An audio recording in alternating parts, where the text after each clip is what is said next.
Well, hello and welcome to a new season of football and a new season of the Real Footy podcast. My name is Michael Gleeson, and joining me today are Caroline Wilson and Jake Noel. Welcome to you both. Great to be back, Caro and Glees. The season started with a bit of a bang, really, hasn't it? I mean, some one-sided games, but how good was the Sunday night footy in Melbourne after opening round, after the Grand Prix, beautiful night. It was a cracking 83,000 people. It did actually make me wonder why there isn't then a game on a public holiday in Melbourne. Maybe it'll be at Geelong next year. The MCG won't be available, will it? Because there's Not next year, but there's a centenary cricket. But they can play at Marvel Stadium and they can play at Geelong, and they absolutely should. yeah, it's crazy to me. I mean, I know that the whole logic was you launch the season and you give something to the northern states exclusively, but Sydney weren't happy about it. Sydney weren't happy that there was a game in Melbourne. They didn't go to war over it. But they felt that it does detract to a degree from the game in Sydney. And Jake made the point, I think, last year when he was up in Sydney, and you were just back from the Winter Olympics, Jake, so you weren't there this year. But I observed the same stuff. You didn't feel wandering the streets of Sydney like it's footy, footy, footy. And they only a few days before had done stuff to dress up the town. And the Swans, felt that more could have been done to make that. So it's very hard though. Like, I think you can't make people just suddenly be interested in a way that happens in other stuff. You can spend more money, Jake. Yeah. You can spend more money on promotion, on TV campaigns, on marketing, and I think they should have. It didn't hurt. The SCG was rocketing on Thursday night, and the season launch was great, but I think they should move the launch next year, if they do it again in Sydney, to the Parramatta or Bankstown or somewhere, and give GWS a bit of a kick up. And I think that, but I don't buy the argument that having St Kilda and Collingwood on Sunday night hurt it, really. I don't think that was the problem. Not when you only have 20-odd thousand or something at Angie Stadium as well. Like, there's, you can do what you like. Tell you what, if Sydney continues to play like that in that third quarter, marketing money is irrelevant. They're doing the marketing themselves when you play like that. It's just promoting the game in New South Wales. But we're starting with Sunday night. No, we will start with Sunday night, you're right. Jake, did Ross get out-coached, do you think? Or was it? Or did McRae just have the coaching edge on the night? Well, Collingwood... The problem in this game for St Kilda seemed to be that a few things happened. One was that Nasiah Wanganeen-Milera was tagged very effectively by Harry Perryman. And I just have a slight clip at great person and great coaching figure, but Ken Hinkley talking about Nasiah having overtaken, just a ludicrous comment, considering overtaking Nick Daicos. Because this guy hasn't been last year in that run where he had that great run of games, he got tagged once. Now this is a challenge for Nasiah. And it was the first time he'd moved into the midfield. He moved to the midfield. He's played half back, which is a lot easier. Nasiah's going to get this a lot now. This is going to be what's going to happen week in, week out. It's going to be a test. Will it though? The great players withstand tags. Now, he's got a lot to prove. He's a great talent, but he is not a champion anywhere near that yet. Will it though? Because, even McRae, they'd not been a tagging team, Collingwood. They weren't typically, they'd prefer system over taking one player out, and yet they went to that. And a lot of teams will still not tag in that sort of way. But be interesting what they do with Dawson this week. Why didn't the game's famous defensive coach not tag Nick Daicos? Well, because for the same thing, he favours system over taking one player out of the whole. Yeah, it's something we should have. He put Garcia and he put to him for Bitney. Someone else went to him. Windhager. I think to answer your initial question, I think Craig McRae did have the coaching edge. Yeah. Well, I thought that they played differently, Collingwood. I thought you made the point that they felt a lot more like Brisbane in the short kick, 45-metre. What I didn't understand... Can I just answer the question fully? Just that, yes, Craig McRae had the better of it. The use of Pendlebury was masterful, really. You look at, he had 5 goal assists in the game. He came on 20 minutes into the game. Now, this is going to be a big talking point of the round, of the extra player and how clubs use the extra interchange player. Scott Pendlebury is perfect for that. I think Dangerfield... we saw it with Papley, who's got compartment syndrome, I think he said. He's got an injury that means he can't he can't run at that speed that he runs at all that often, so he got held back. We're going to see this. Pendlebury was, I thought, enormously influential. It was surprising to see Ross after the game when he was asked about Pendlebury sort of talking about it like he didn't really notice him. He said he had one kick. Well, he had 3 goals. Yeah, he had 3 goal assists. I didn't think he was overly effusive about Nick Daicos either. He tore the game apart. Yes, but anyway, don't you think Nick Daicos again was just? Well, I think with Nick Daicos, we just sort of expect it. I thought it was pretty telling. The comment, I think it was on Channel 7. Craig McRae talked about, sat down with Nick in recent weeks and talked about how we can improve his lot and make it easier for him and easier for him to win the best and fairest. Admitted they've changed the best and fairest system in the post. I mean, please. The other thing that struck me, as if he couldn't have made him win last year, surprising, was how much St Kilda continued to sag back and play like in soccer terms a low block. The game needed to be won. There were a couple of goals down in the last quarter, and they were all behind the ball. Yeah, so at what point are you going to take the game on? And they allowed and enabled Collingwood. Collingwood had 40 uncontested marks in the last quarter alone. Yeah. They just chipped around the back and waited for St Kilda to come up to them. The way St Kilda played, they didn't press up, when pressing was something Ross invented, really, was it allowed Collingwood to park the bus and kick it around. And you get the ball in the hands of people like Pendlebury and Daicos, they're not going to miss targets. So St Kilda didn't come at them to take the game off, have a crack at But they did have all those entries. They had many opportunities still to win the game, despite that sort of... They just seemed chaotic and a bit panicky up forward, didn't they, in the last 10 minutes? And this was against a Collingwood side that was, I thought St Kilda would win this game. That Collingwood had no real... I mean, Billy Frampton was their tallest key defender. No slide on Billy, but, Darcy Moore missing, no Jeremy Howe, no Max King, but Owens was really good. He never really plays Max King. He hasn't been part of that lineup really for a long time. What did we make then? St Kilda had the biggest money splurge of the summer. What did we think of the recruits? I thought Tom De Koning had a good game. I thought Flanders had a good game. The only other thing about the De Koning having a good game is, did Marshall have a lesser game as a consequence? Yes, he did get concussed out late in the game. Ryan had a very poor first half. He kicked a wonderful goal. But Silvani, he was okay. He was okay. None of them actually, I mean, I think two set of them, the world on fire. But did we? Sorry, Carol. Did you expect them to set the world on fire? None of them were. Well, I would expect the player on De Koning's money and the amount you've plunged for him to set the world on fire. He was good. He won his position, I thought. You will always fall back on, but is he 1.7 million a year good? Well, that's their argument would be, well, that's just what we had to pay to get him. We miss out on players otherwise. So you get that, but more broadly, putting the money aside, the amount, the players they brought in, the hoopla that was attended to it, I still think St Kilda, they lost the game. I still think they had a lot of periods of play where they played a lot better than last year. They looked like a better team still. Coming away from that game, I don't think you come away wringing your hands and going, oh, well, it's that again. No, I thought that they still played well. It wasn't, segue here, but it wasn't at the standard of the Brisbane Bulldogs game. No, nowhere near. But I felt for St Kilda like it was their big milestone game. All their premiership players, living premiership players, were there, and yet, post game, St Kilda were the rock and roll team. Collingwood had the rappers, the Grand Prix stars, everyone in the rooms after the game. They just completely overshadowed them. It was a really disappointing night for St Kilda. Did you think they'd win?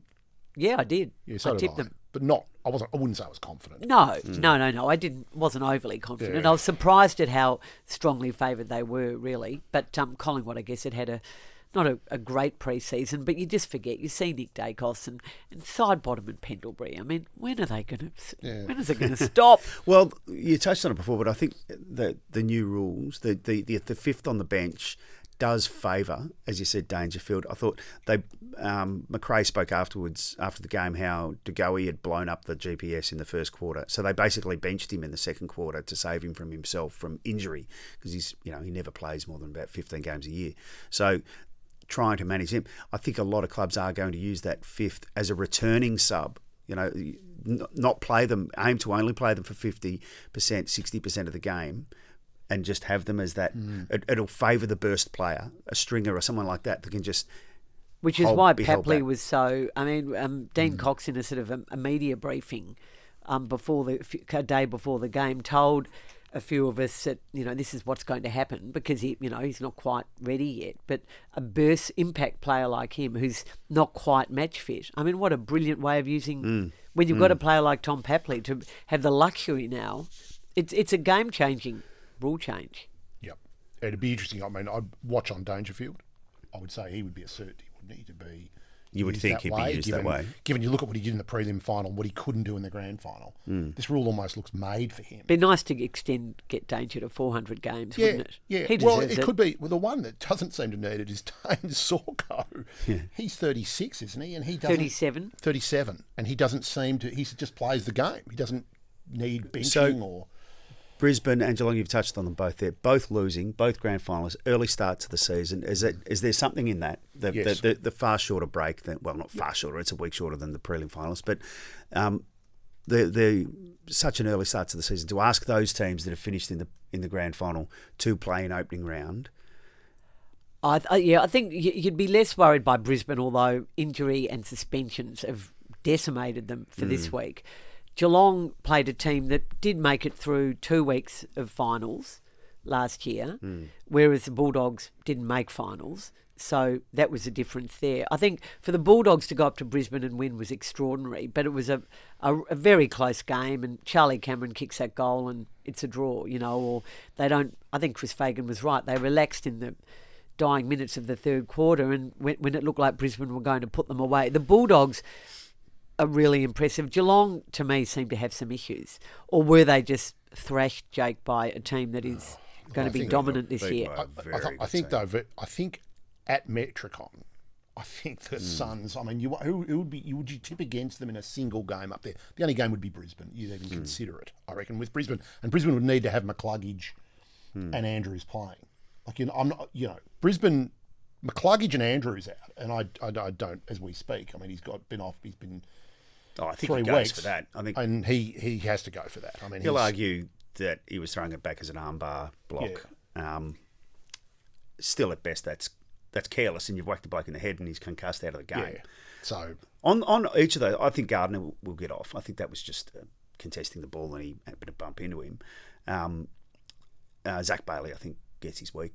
If you're going to go a week for gut punches, little tummy taps, you're elbowing a bloke in the head. Yeah. Dropping your elbow. They will appeal, though, Brisbane, won't they? I'm sure they'll appeal at least 2 of them. But let's not forget, Brisbane 2 years ago lost to Carlton. They were over 7 goals up, and they lost to Carlton in that game by a point or two. And they lost their first 3, and then they came roaring. So, I mean, I don't think... Brisbane, on most metrics, should have won that game. Credit to the Bulldogs for nailing their chances, and Ed Richards is just a fantastic player. And the Bont didn't dominate, but what he did was telling that bit of play where he tapped the ball over. But his use of him as well. Like, this was interesting from Beveridge. It was more like, I'm going to entrust this midfield to do this. Yeah, to have the luxury. He pushed him forward, and then he put him behind the ball late. Yep. And he had those critical interventions, but it wasn't just, Bont will get us home. He was requiring it more from others. Darcy was really good. Ed Richards was superb. Absolutely superb. Probably the best player in the game. Yep. On the ground. And but Brisbane were... This was a coin toss, and really on most metrics, contested ball, entries, shots, they should have won. And now they go, presumably without Harris Andrews and Charlie Curnow. Yeah, that's going to be... big miss. That suddenly changes the dynamics. Particularly if they do lose... I mean, I suspect he gets off, but if they do lose Gardner as well, really swings that game a bit, doesn't it? It was an extraordinary debut by the big name recruits of Petracca, Oliver and Curnow. I mean, Curnow not quite so much, but he did enough. He had not a great first half, but came good like everyone. He would have felt happy about his decision, wouldn't he? Oh, like he'd be saying, I've made the right call here. I think they all were feeling pretty happy about their decision. It was interesting.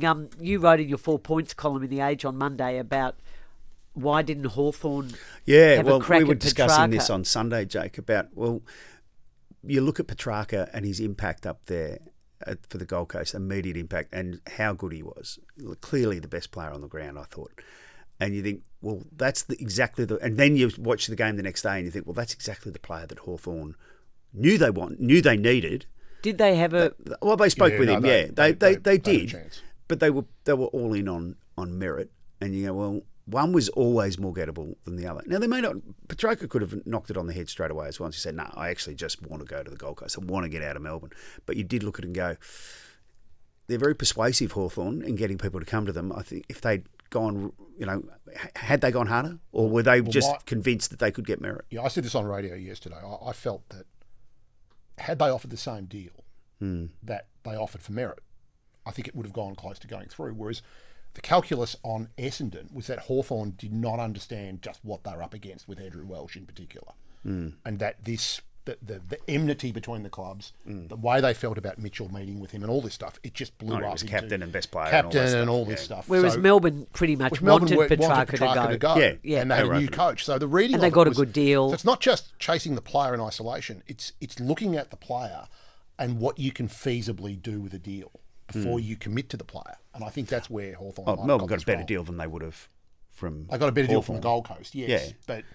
But that's only because he was prepared to go to there. Well, another lesson here is if and it's up to the player. If you give the club that you're leaving two choices, you have a much better chance of being traded. The impact on them, though, that did make you feel like I thought they took two big steps last finals, but by making Gold the Coast, final and then winning one, and that's setting them up far better for this season to then go further into September. Then you look at the inclusions, you think, gee, Petracca's, that completely, rounds them out. And this is without Rowell yet back in the team, and Walter missed the first week, whether he's a lock or not. Ugle-Hagan playing in the twos. The Newland coming in as this young guy, and you think they're formidable, particularly, as you say, up there. They've just got to learn how to do it in Melbourne, Michael. Yeah. Well, they have done it in Melbourne, but no, not. Yeah, not consistently. And they've done it in Darwin. They always win in Darwin. They do well in Darwin, and they do well on the Gold Coast. But we need to see them now do it in Melbourne. There is an advantage they have in these games in particular of having trained in the heat and humidity all summer too. They are really hot games, not just temperature, but in the physical intensity of them as well. They are tough to go up. You look at Geelong and you think, there's some questions for Geelong out of that. But you throw Jeremy Cameron in as well. I mean, that's a big player. They don't win the game just on the basis of that. They were thrashed, though, Geelong, weren't they? Just briefly back to Hawthorn quickly. So, all last year and a bit of the year before, the commentary was Sam Mitchell's, amazing recruiter. He's got Leah helping him. He's got Roughhead helping him. And, and then the Oscar Allen stuff last year. And it became, Sam Mitchell had changed the face of recruiting with how he was doing it, and then they ended up relatively empty-handed. Was there a bit of? Do you think clubs were a bit jack of what Hawthorn was doing? But that doesn't really matter. I mean, it's whether they get them or not. And they were able to turn the player's head. They wanted the player. They just probably chose. And this is relevant because these two teams are now playing each other also this week. But the whole merit thing, they just, as we said before, underestimated the capacity to get him because that was a stuff up, wasn't it? I mean, Hawthorn blew up Essendon with Merritt's help. Merritt obviously fallen out with his manager or lost faith in his manager for the way he handled it. He's now changed management groups. He's lost the captaincy.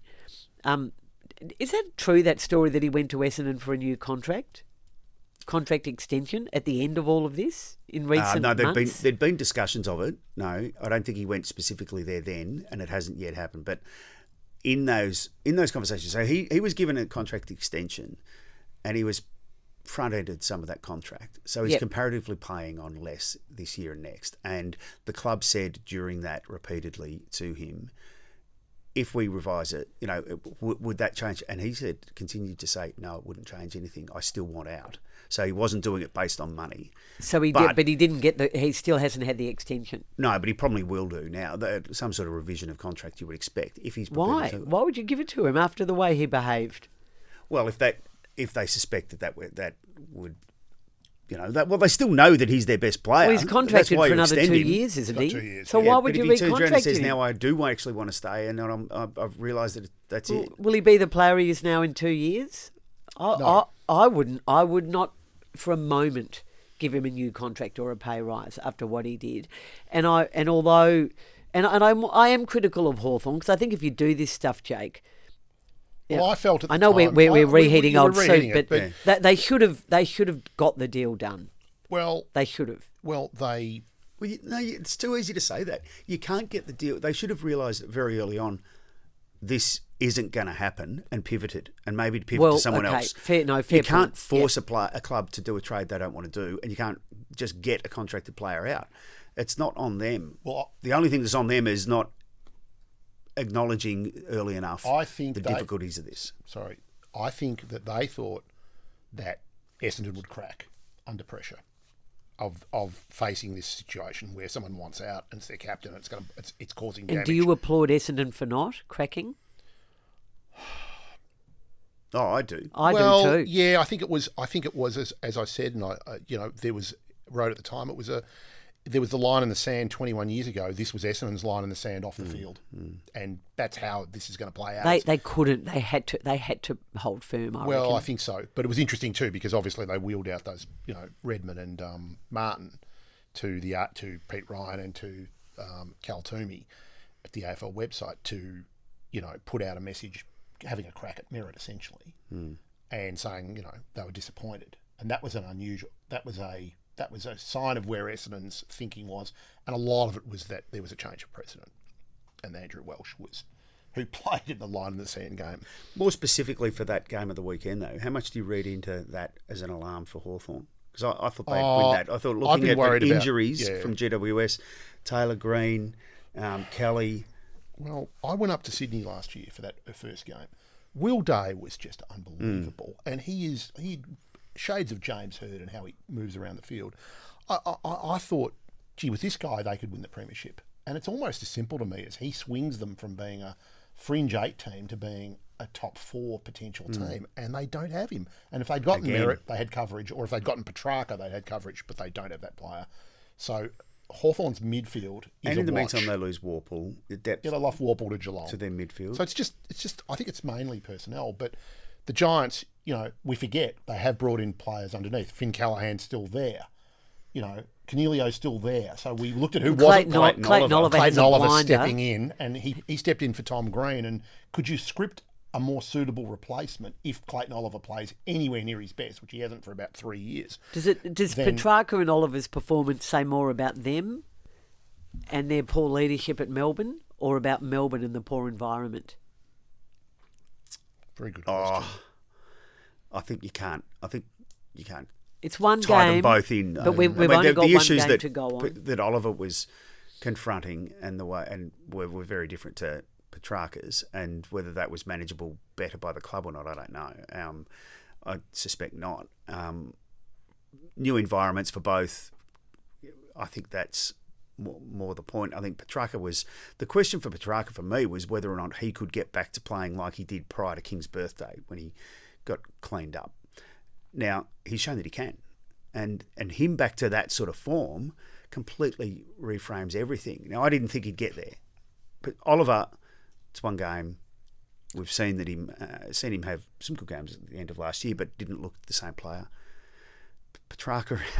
Oliver and Jake Stringer, both are the best players for GWS. Well, I don't know how sustainable that is. GWS, one thing they've done, Jesse Hogan, Jake Stringer, now Clayton Oliver, the players who find, let's say, flat out trouble in their lives are finding refuge or sanctuary at the Giants, where you get left alone, no one bothers you, no one knows who you are. They couldn't spot any of these people in a lineup. That might be more the point. Yeah, and it seems something works. And Stringer, it was interesting to hear Adam Kingsley talking about Stringer, and he just said, well, he did everything right last year pretty much, but he got injured. This year he didn't get injured. He looks fit.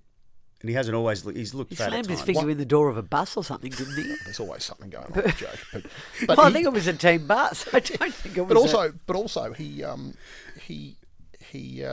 1 year contracts, you'd say, are the go for Stringer, aren't they? You keep him on a short leash. Oh, absolutely. Jake and Caro, I think Hawthorn may well have been the team that went in optimistically and came out misty-optically, to borrow from Dennis.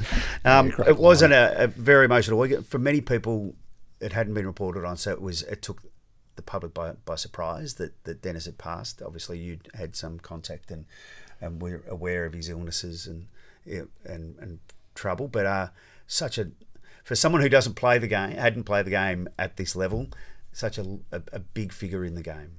And great to work with. Yeah. And he was a gun for hire, Dennis, wasn't he, Jake? I mean, he moved from network to network and radio station to radio station, and I loved my 3 years with him at 3AW and social times with him. I love the fact we've played poor old Nick Revolt, who he had to put up with the Toyota ad last year as well, remember, and the whole librarian thing. But he also called the best of Nick Revolt too, that famous mark at the SCG against the Swans, which is, still one of the bravest things I've ever seen. And so, having Dennis call you can be the best of times and the worst of times, and Nick Revolt's seen both. I'm sad that he didn't, and I know just being at Seven now, I knew they were making this documentary that had the green light. Bruce McAvaney really pushed to get this over the line and get funding for it, and Seven had gone along with it through Chris Jones and Gary O'Keefe. But I think they were hopeful that he would at least see it. So it's sad that he won't, but they will push on with it, my understanding is. Well, they definitely will do that. And I can't think of another commentator as unique. Well, I think one thing I found really nice was that we all know the one-liners. Everyone's got their favourite. I mean, I like Cousins runs from car, not for the first time. I like that because the context of that, and I think he got into a little bit of strife, I believe, with Brian Cousins about the ice quip in a final where he went off the field. Cousins gone off to get some ice, and that I think there was some little bit of backstory to that. Well, there was I made the point. We both wrote about him the next day for The Age, or that day for The Age, and he described the Cousins family to me, or some of the members, as parents like the ones you see at those junior teenage beauty pageants and stuff like that. Stage parents. So he had an edge, I think. When Ben was younger, I don't think that went down too well either. No, but it was interesting that I found just how good he was amid all the one-liners, there was this Kieran Perkins call, which everyone is going to remember. Yep. And it's goosebump stuff when you hear it. It is. And it'd be interesting to talk to Kieran Perkins about it, actually. But he's spoken about it. He's spoken about it in the past, and about how sometimes, obviously what he did was extraordinary in that swim, but how happy he was that Dennis called it. Yeah, I think the thing about him was that he also a lot of those lines he'd gone in with them in his back pocket waiting for an opportunity to drop them. But then he had lines like crept up on him like a librarian. He didn't hear him coming. That was just intuitive. He just knew jump into the moment and capture it so perfectly. We will move on. Caro, there's been a lot happening at AFL House. You've made some comments regarding Andrew Dillon's future in other media or other forums. You don't suspect he's there for the long haul, shall we say? Well, I don't think he didn't have a good year last year, no. Andrew, and he made mistakes, and he had made previous mistakes. He corrected a few of them with the good people he brought into the organisation last year, but I think the failure to delineate the Greg Swan role and the Laura Kane role caused ongoing teething problems. It should have only been teething problems, and was still going on in December last year. Apparently a bit better now, but I think for a lot of reasons, Laura's disappointment, maybe her refusal to accept some of the changes, the difficulty those two had. I think that was one area where Andrew should have intervened earlier. He did finally intervene. And obviously the removal of Jude Donnelly. I just felt, and even though Andrew has a different version to the Herald Sun version of events, he did say to her, look, this Richard Goyder wants you gone. Now, I don't think the CEO should have treated a senior employee that way, given her loyalty and her steadfast support for Andrew Dillon. Well, I think more to the point, own the decision yourself. Exactly. Don't defer to the chairman and say... That's starting to creep out now. Oh, no, but it was Andrew's decision. Well, that wasn't... No. I don't think Jude Donnelly was ever given a warning. Sometimes people also don't want to take responsibility for what is really sometimes their call. I think he genuinely feels, bad and hopes of friendship. And I was at the Jude send-off. 50th birthday party for Jude Donnelly, and Andrew Dillon was there and, put a good face on, and good on him for turning up. But look, it's been put to me that I was a bit harsh, saying he'll be lucky to last the year, but I do think the emergence of Tom Harley has created a genuine successor that there wasn't beforehand. It's also, look, will he probably will last the year. I think Craig Drummond has come in as a strong new chairman, and he's got Andrew Dillon's back. So I think they'll also want to see Tom over the year. I mean, we're jumping ahead and just making assumptions that Tom is the one, because he looks like an obvious. He presents on paper, obviously, very well. Performing the job too. Yeah, I'm not saying he's ready to walk into being AFL CEO. Look, I think a lot of mistakes were made, and they were on Andrew's watch. He did oversee the departure of Tanya Hosh, something that he inherited, which perhaps, given the power and strength and support Gillan McLachlan had from the commission, could have happened earlier.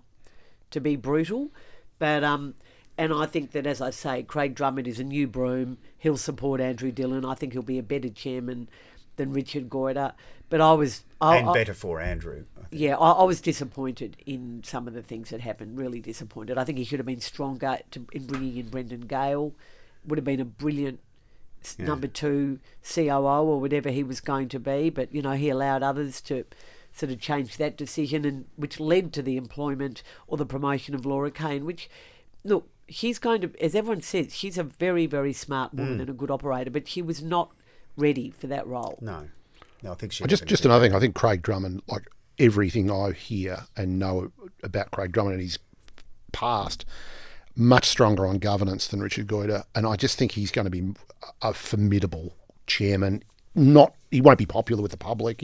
He'll be more present in media, and I think it's going to be quite a big change. I think that's and a big change. Strong on footy too. He's been at Geelong Footy Club for 13 years on the board. Speaking of popularity, what did you think of Sam Docherty's potty-mouthed sort of voice message to his podcast? I loved your column about that on Monday.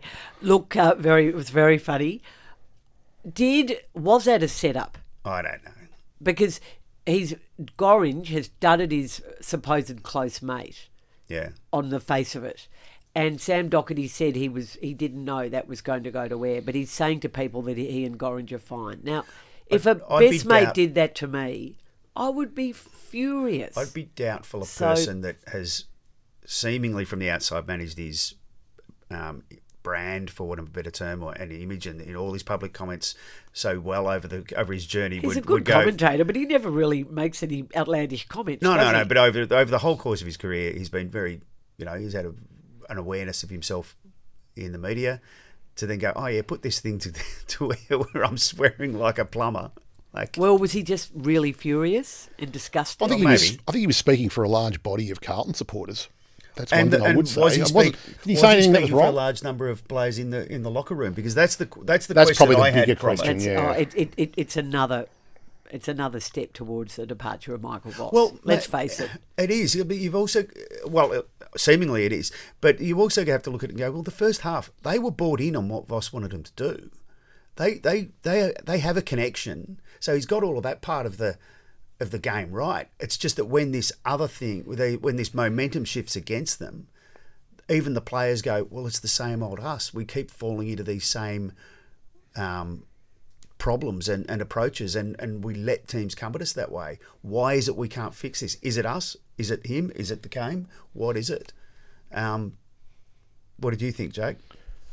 Well, I just think that my view of Carlton is that I'm not expecting much of Carlton this year. They're in a regroup, and which is really difficult for Voss because the time clock on Voss is different to the time clock on this list. They've got Jagger Smith, they've brought in Harry Dean, they've lost Curnow and DeConning. They're going backwards from being a contender for even the finals. I don't think they'll make the 10 even. They could at their best sneak into 10th, but I don't think so. Well, I see them as stepping back anyway. So this is not a big surprise to me. No, but the third quarter was. When you give up a game like that. Yeah, I mean, against a team that I think will contend. No one thought that they would actually make top 6 or something like that. You would have expected Sydney to win that game. You didn't expect that third quarter. Sydney were putrid in the first half. And I know Carlton got 2 early third quarter goals, but they could only get to 12 points ahead at half time. Now, the fact that Sydney was so bad in that first half, I mean, whether it was nerves or jitters or the dewy, I don't know what it was. It was super but intense.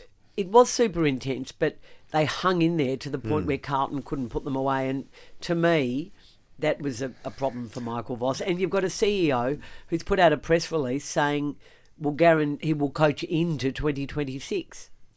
Now, that doesn't augur well for me. Well, welcome back to Quick Questions, and we'll get straight into it with a question from James asking if Bailey Williams has kicked goal of the year before round one has even been run. I like your work there, James. And could Mac Andrew have claimed mark of the year if he'd hung on to his attempt? Woulda, coulda, shoulda. Well, yeah. Bailey Williams is winning at the moment. That is better than quite a lot of goals that have won goal of the year. That's the sort of goal I want to see win. That's what I would say, because I agree. The multiple selling of candies, is what.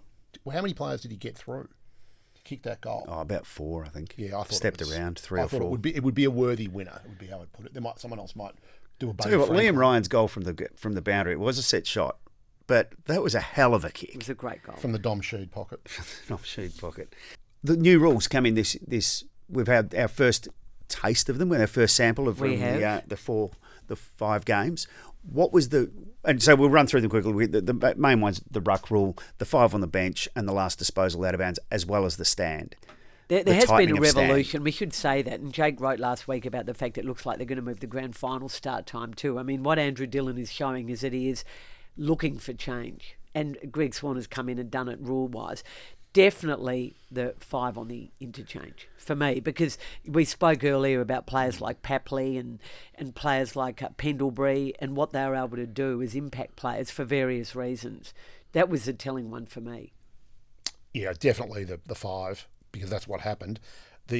What I loved was how quickly players just accept the last touch, and it just goes. And now it looks really, why weren't we doing this 10 years ago? Like, it just looks so obvious. Credit to Greg Swan. Well, he's not a process guy, but they've just gone in and just gone, Wooshka, let's just do this. What I found really interesting is that there were the last disposal out of bounds, but there were no deliberate out of bounds or insufficient intent frees paid. Players were diving to the ball to touch it, to knock it out of bounds, which by definition is like last year, that is a free kick because you are knocking the ball out. I mean, if you're getting to the ball to touch it so that you don't give away a free for last disposal, you're still not bringing it back in. You are still knocking it out. So that was sort of a bit curious. The stand rule has been tightened, so it's not the biggest one because we had it last year, but the way it's been tightened and the number of 50s that were paid and the way it was drafted, I think, was clumsy and poor to say initially any player inside the 5 metre zone has to stand. And now they say, well, one player has to stand. But if there were a couple of free kicks paid where players were inside the 5 metre zone but happened to be forward or sideways of the mark, and a 50's given, it's like, well, yeah, but the rule says if you're inside 5 metres and called to stand, you stand. I thought that was clumsy. And Michael, and just quickly, despite my love of tradition and theatre, I don't hear anyone today lamenting the loss of the bounce either. No. I mean, no one's actually really mentioned it. No, exactly. You're the first. You're the first to mention it. We'll wind up here with what is on your radar for the week? What are you looking forward to? What are you writing about? Well, I'm not writing about it, but I'm fascinated to see how the Essendon fans greet Zach Merritt and how he copes in that game against Hawthorn. That's my Lucky he's watch. not doing the toss. We know which way to kick. What about you, Michael? For me, I'm looking forward to Carlton Richmond, for the obvious reasons of Carlton bouncing back, and the Tigers knocked them over at the start of last year and set them on a pretty difficult path. But I don't suspect that happens again this time. But I'm pretty keen on that. Left field one, but I'm got a bit of an eye on Port and North for a couple of reasons. One is Zach Butters, who's going to play out during this year. Most people think he'll leave Port at the end of the year. It's not a fait accompli, but that's going to be a big story of the season where he ends up. And secondly, Alistair Clarkson. I think that Alistair Clarkson going into this season, there's so many questions about whether he can get his mojo back as a coach.